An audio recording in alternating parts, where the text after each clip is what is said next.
So it's important to communicate it, as I said, on the right channel, and we need to both be on the same frequency. And it's nice if it's a tower of power for both of us, and it does good for both of us. You know, you get into a situation like this where you have people who are hurt and hurting, and it's a natural instinct to lash out, and it's our job not to behave like animals. There's an expression from the film The African Queen where Hepburn says to Bogart, who's the gruff captain of the boat, "Well, we're all just animals, aren't we?" But he replies with a great sense of humanity, "Yes, we are, but it's our job not to act like them." And with that being said, it's our job is to find the good in this and do the best for ourselves and others and bring out the good. And in that regard, I've come up with MUF, not MAD, not mutually assured destruction, but mutually unified fun and fortune. There's a lot that we can build with this understanding if we are on the same frequency. And you know, that being said, we can get there if we have this trust and respect for each other that one builds through proper communication. You know, Trump had a case where he went where he was terribly hurt. Here's my Ivanka Trump doll, and he was very hurt by communication that were not on the same channel and that were misleading.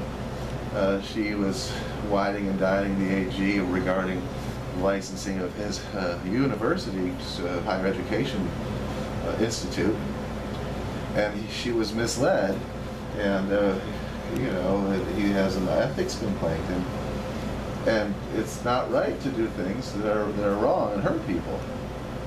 And I own up for anything that I've done, and I just ask you to do the same, and that we become better people and do good for the house and each other and bring out the best in each other. And that you know, I do a lot of dumb things every morning, and I don't beat myself up for it. I just accept it, and that's how I learned how to play pétanque. You know, I worked really hard to just evaluate my mistakes without judgment, and just, you know, love myself, and I love you guys, and find the love to objectively evaluate things, because then we learn and we grow, and we get what we call consciousness to behave and have our actions reflect and be better. So to that end, now that we know, ye shall know the truth, and the truth shall set you free. You know, I'll read the poem because I'm not sure that this, I did 2 takes of this thing, and it's important to read that poem to really empathize with each other, and to say that we really tried to save the good and to do the good, and by getting into a caring club and making it not just a posh hotel. And the way things went was awful for the nation, and awful for ourselves, and it reflects the times we live in, where people make complaints, and I call it the Gestapofication of the nation, where complaints, and you have to, they're all credible, but you can't give in to them. You have to look for the truth. I'll read this poem and we'll wrap her up.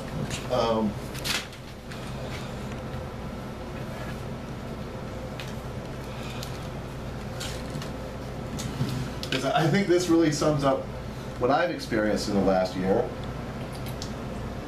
and the richness of the human experience, and the good that can come from it.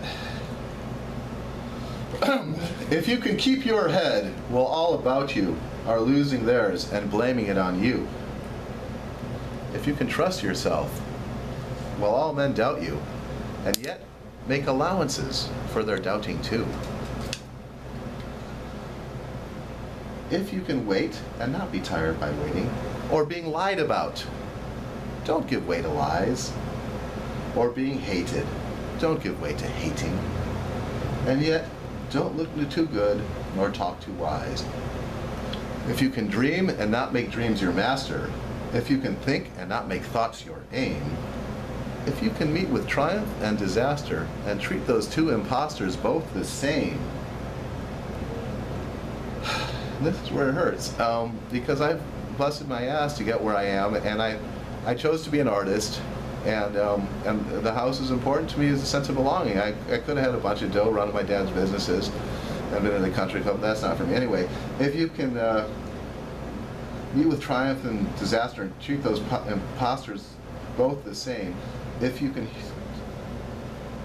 bear to hear the truth you've spoken, twisted by knaves to make a trap for fools, or watch the things you've given your life for broken and stoop to build them with worn-out tools. If you can make one heap of all your winnings and risk it on a game of pitch and toss and lose, and start again at your beginnings and never breathe a word about your loss. And I don't believe in publicly criticizing people. I believe in publicly praising and privately. So this is just a way to express myself. If you can force your heart and nerve and sinew to serve their turn long after they are gone, and hold on when there's nothing in you except the will that says to them, hold on. You know, this has not been easy for me. I've had to overcome a lot of skill sets like reading. If you can talk with crowds and keep your virtue, or walk with kings or lose your common touch, if neither foes nor loving friends can hurt you, it's just the way it happened. If all men count with you, but none too much, if you can fill the unforgiving minute with 60 seconds worth of distance run, yours is the earth and everything that's in it, and all the beauty that you've created. And once more, you'll be a man, my son. And it just goes to the fact that we all need to grow up a little bit on this. And it does suck to bear to hear the truth you've spoken, twisted by knaves to make a trap for fools. But that's that's when you haven't spoken the truth, as I haven't. And consequently, I must speak up, as I am doing now. And you should have given me the chance to speak to you directly. And we'll of course we'll do that. We're people. That's what people do. But this can help the dyslexics, the tards like me, because a failure of a careful word can be the endless sinking of your rights. Dyslexics, speak up now. So I think there's some merit in some things that can be done to help and empathize and understand with people whom are different, as I am. My brain is not misshapen, is shaped differently. The two hemispheres on the average bear are the left hemisphere is larger. My hemispheres are symmetrical, and that's just the way it is. That's one of the reasons I may seem like nonchalant when I play pétanque, because I don't look like a total tard. So I work very hard to perfect those skills and carry them off with insolent skill. And if it seemed arrogant or uncaring to you, I apologize. And I can't apologize for who I am or what I am. I can only apologize for how it may have appeared to you. And many people will attest to that they like my appearance. But if we need to have some things to work better for you, hell, I'm glad to do it.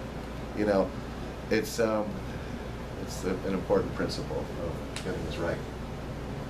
So let's get to work on rallying. Thank you so much for your time. Voila. Ta-da.